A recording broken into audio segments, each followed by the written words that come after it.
Okay, welcome back. Hari ini kita ada pemenang untuk Lube Power Lucky Draw September-August 2020 from Prolube Asia organized.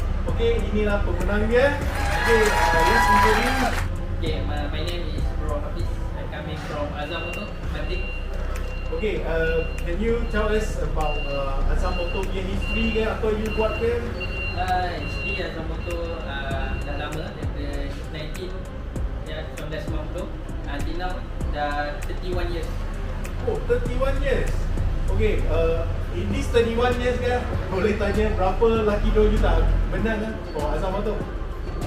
Sebenarnya ni pertama kali dapat daripada petrol. Oh. Sebelum ni ada je dengan company lain tapi tak dapat lucky draw dia.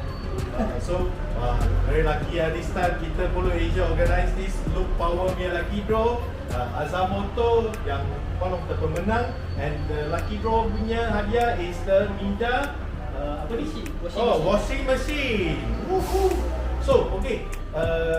Pak, boleh cakap tentang after you use the lubes ke, atau ada help you your business ke, atau macam ni?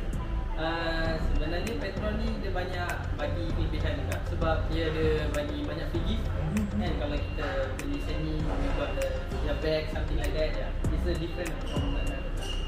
So, meaning that Prolube Asia kita as a distributor for petrol, so we very creative. We buat banyak program-program, package untuk customer kita, and then AZAM MOTOR one of the pemenang, and he's very happy to get our draw. So, okay, that's it for now. Congratulations, thank you. Okay, thank you, brother.